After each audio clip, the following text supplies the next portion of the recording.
Hey, Joe, welcome to the show. As a way of getting started, give us a little background on yourself.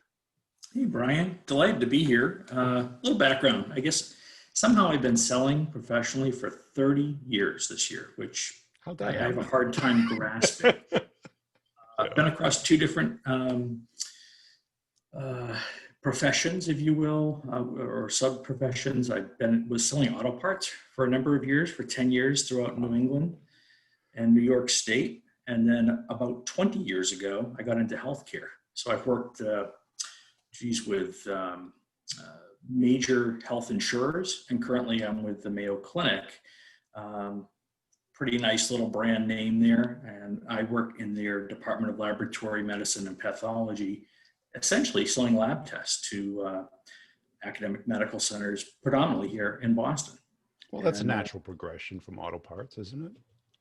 I mean, if you can't see that, I don't know what you're You paying must be attention. blind. How'd that happen?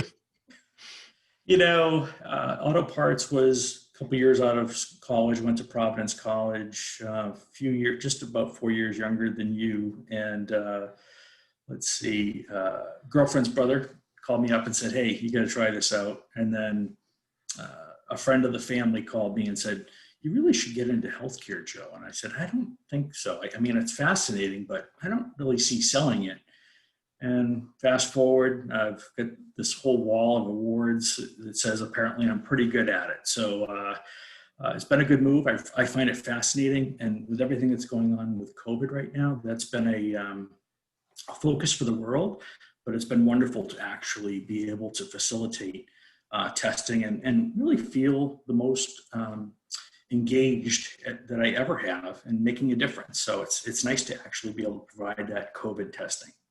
Well, I got to imagine that because selling auto parts probably doesn't give you that feeling, right?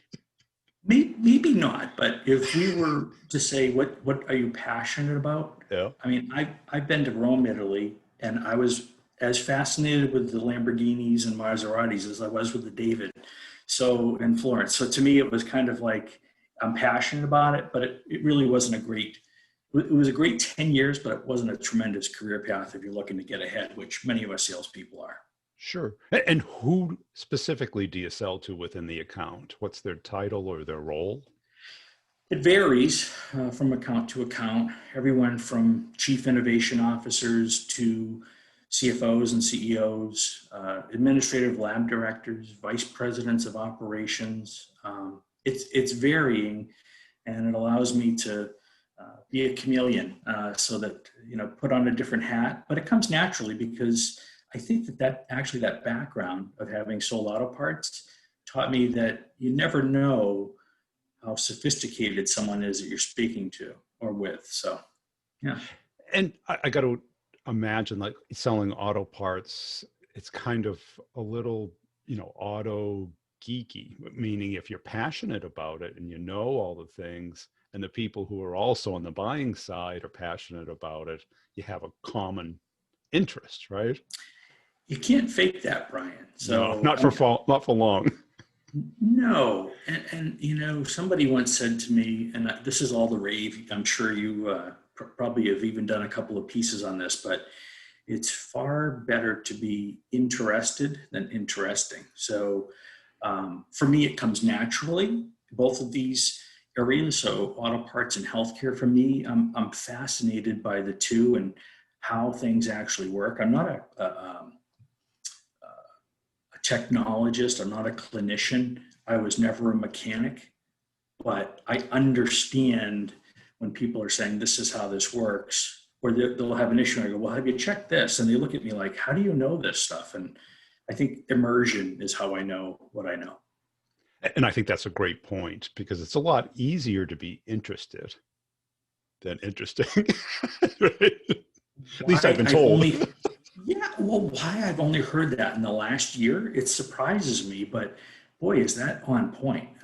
We had some consultant come in, and a lot of it was fanfare, but that point really, really struck with me, and I share it whenever I can. Yeah, because it's really being curious. That helps you be successful whether you're curious, and when I coined a term, it's called being brilliant at the basics. So what that means is by qualifying, by researching the account, by knowing who the people are that can say yes, which, as you know, it's a much smaller subgroup of all the people that can say no.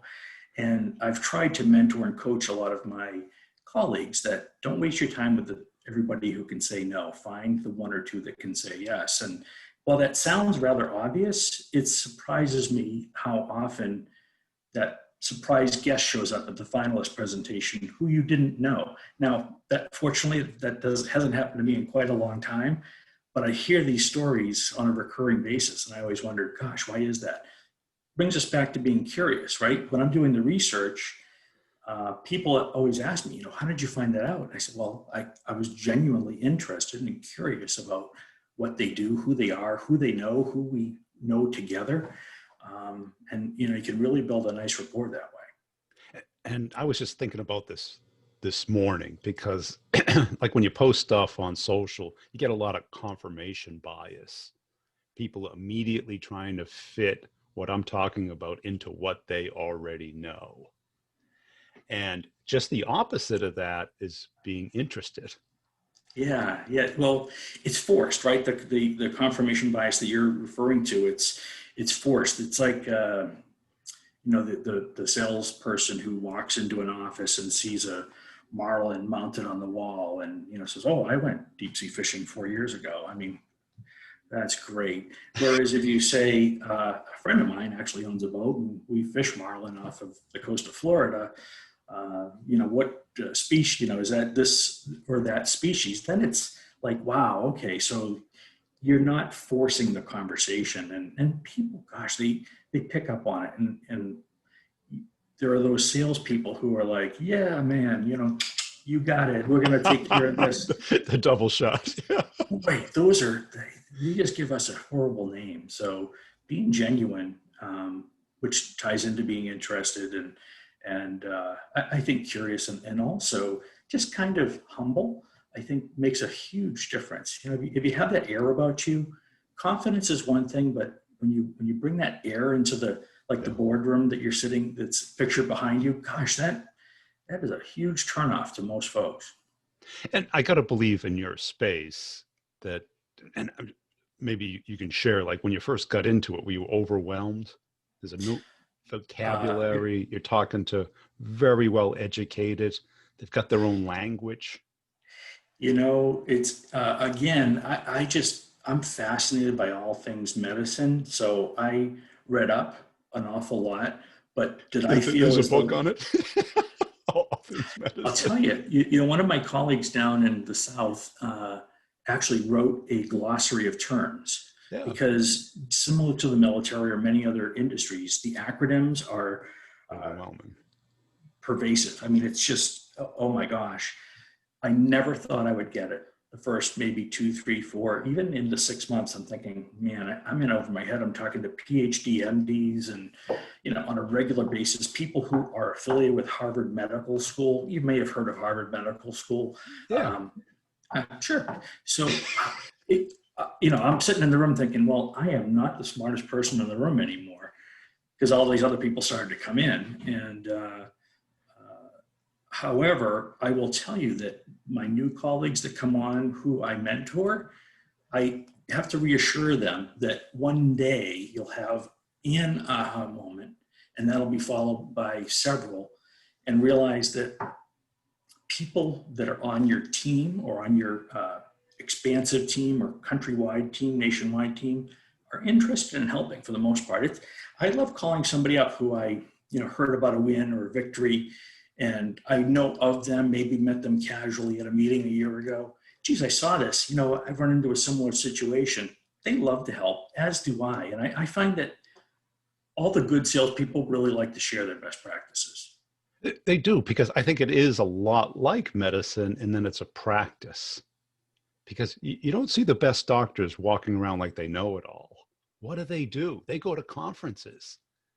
They consult consistently amongst the best minds. And, while they may be a leader in their category, It's great for me. I've been able to be a fly on the wall as they're having conversations and introducing ideas and concepts that maybe they had seen but hadn't given serious consideration to. Oh man, it is exciting. So yeah, there's a lot to learn.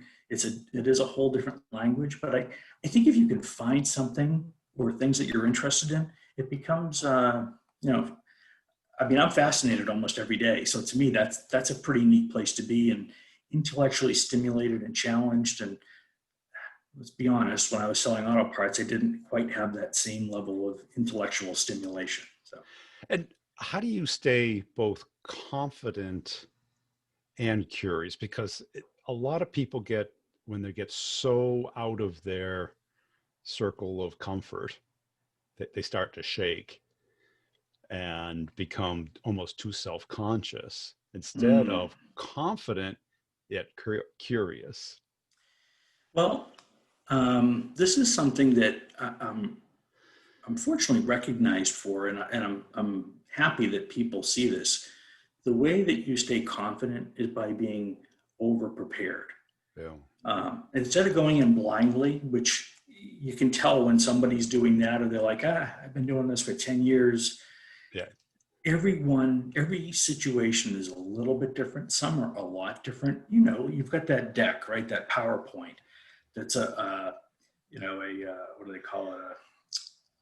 Not a, the one that everybody has. It's like, I want to say hot plate, but that's not it. It's anyway, it's like a form PowerPoint. Yeah. All of us create special PowerPoints because we have spent the time researching the client and the people in the room and the situation and the solution, or at least the pathway to guide them to the solution. So it's about being really, really prepared, and coming in and not sounding like everyone else. Right. So to me, that's sort of a little bit of the magic sauce. Even though some folks are like, "Well, yeah, that's obvious," but I've been to in so many presentations where you're like, "Wow, you are not differentiating yourself, your company, your product, your service, your solution at all. You sound like me too," and that's a horrible place to be. That's it. And when I hear that word obvious from salespeople, I just know that person's a B player Mm. because, you know, not everything's obvious after you show them how the magic trick is done. Right. Right. It's before then. And then they go off and they do the same stupid things over and over again. Well, what does that research look like in your space? It's exhaustive. I do use this thing called LinkedIn once in a while, which I Yeah. find to be an extremely valuable tool. And I don't know how I did sales before having LinkedIn, frankly, or the internet. But there are different sources that can act as guides. And I've been able to be curious enough to talk to people who are well established, both clients and colleagues, to say, what should I be reading up on? What are the trade journals that, if you could only bring one with you on vacation, or God forbid we do work on vacation or work related stuff. But if you're on a plane, you can only bring one magazine, or you can only look at one website. What is it? And then sometimes they'll say, well, there's really two. So those are the two that I adopt. I immerse myself in and really get to be super knowledgeable. And then by throwing in some of the relevant or current events and how they interconnect, I mean, I think that's one of the most valuable things is just the other day, I noticed a trend that was happening in a certain area. And I happened to be reading an article in one of these journals. See, geez, I just read about this. Of course, it made me think of you. Were you aware that we have a solution for this issue? And I don't want to send you an email about it, but I'd love to set up a time for us to talk it through on a Zoom and really share with you how I think it could be, address the issue that is clearly, evident. It's all over the papers, and people just look at you like, wow, that's amazing. I'm always looking for connections.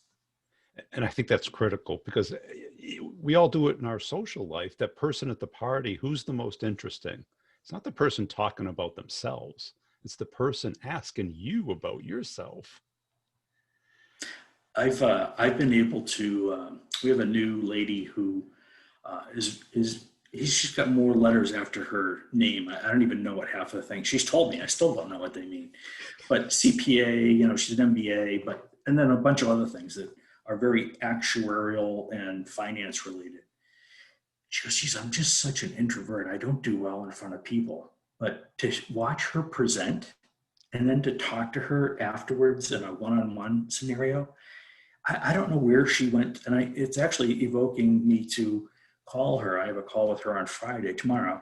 I say, where did you, it's almost like, I don't know if you know what I'm referencing here, but there are some schools or some courses that elite people have attended to know what types of questions to ask that make them sound very interested. I mean, I was blown away. I've never had a conversation like I've had with this woman who's an introvert, but she was pulling information out of me that it never would have occurred to me to share. Well, I did it because I didn't want to be the one presenting. The idea of sitting at the table and then, okay, Brian, give us the presentation. I would do anything to avoid that. So I'd set it up, sit down and start asking questions. And then we wouldn't have time to get to the presentation. And I was like, whew. My all-time, well, I've got two, but one of my all-time favorite sales scenarios was I pulled together a team of subject matter experts. And, it's important where you sit when you're giving a presentation. So I sat next to the CEO, whom I had not met before. And we sat down and I said, I've got this beautiful presentation for you. And I said, but I got to be honest with you, I'm not the biggest fan of presentations. I really like speaking with my clients and prospects and just, colleagues. To me, that's where the fun happens. And that's where you learn the most. And he said, all right, Joe, let's cut to the chase. What are the 3 reasons that I should buy from you? Boom. There was no stuttering. And one of the most simple things were it's the people. It's me, because if you actually reach out to me at 6 o'clock on a Sunday night, I'm going to get back to you. It's the other people that I can contact at 7 o'clock on a Friday night and say, I'm really in a bind. I need your help. What do we do here? And it's taken care of. And I said, that is probably the single most important thing. I mean, there's a couple of other things that you're going to find very interesting, but that, and I said, whether you think that sounds corny or not, I'm going to stand by it. And he said, you know what? That's our primary principle. He says, let's go for a walk in the manufacturing shop. We don't have to do this presentation. Yeah. I mean, I had all of these executives from my organization looking at me like, what did you just do? And, I walked away with the deal. Yeah. Because, when we did do on-prem stuff, the magic, it was usually walking from the receptionist desk to the conference room and from the conference room back to the receptionist or even out to the parking lot. Because I knew if someone went to the parking lot with me, there's something good going to happen here. Because as soon as they left the building, the cone of corporate gets lifted and the truth starts coming out. While we are looking at these other things, and you picked up that there's a little conflict here, and the person you really need to convince is Joe, and Joe is worried about this, and this, and all of a sudden you get the truth. Those are the best. And that was the second, quick story, if I may. I was really, really green into selling health insurance, and I was working for the Blues Association here in Massachusetts. And coming right out of auto parts, right? I'm 6 months out. And everybody's looking at me like, you're a wild card here. And I'm thinking, man, well, watch me go here. So I get invited on a cold call to this paper manufacturing company. I mean, who knew that these places existed in Massachusetts? Well, they do. I get out there, and this is the biggest boardroom I've ever seen in my entire life. There are representatives from local, regional, national, and international unions. Kind of taking a look around. I didn't bring anybody with me. I'm thinking, I'm pretty good at this. Yeah. No big deal. I was really prepared, of course, right, even then. And this big fella, the international union guy, who's just towering, looked like a professional defensive end, comes out, walks me in. I'm like, okay, this is the guy. This is the guy who's in control. And one of his plants, I call him, asked me a question that you can't answer. It was like, can you just tell us what our renewal will look like next year? We're concerned that you're going to buy our business this year. I said, oh, people do that still, huh? I said, well, it's no problem. I said, well, I'm not an underwriter. I do understand how this works. Just tell me what your claims are for next year. If there's any large ongoing and or any massive claims, like somebody has a heart attack, do you have anybody that maybe has a blood disease like a factory? I said, because I'll do a little back of the napkin math here, and I'll tell you what I project it to be. He says, well, I have no idea. And I said, of course you don't. I said, I think that was almost a trap. But I'm not going to promise you something that I can't deliver. I'm going to tell you that we're fair. I'm going to tell you there's no investment made to get your business here today. It's just is what it is. And that same guy, like to your point, Brian, he walked me out in the parking lot with his arm around my shoulder, and he goes, man, you took control of that room. I said, well, I got to be honest with you. I was a little bit intimidated, but I'm glad you didn't see it. So those are the best. They are. And plus, when you put it into the terms that they understand. Yeah. Talking too technically to people who aren't technical is doing them a disservice. Yeah. And what other things or epiphanies did you have during your sales career where you just got it and you learned what you were doing before was not cutting it? That's a great question, and you're tripping me up. This is like one of those personality questions in an interview.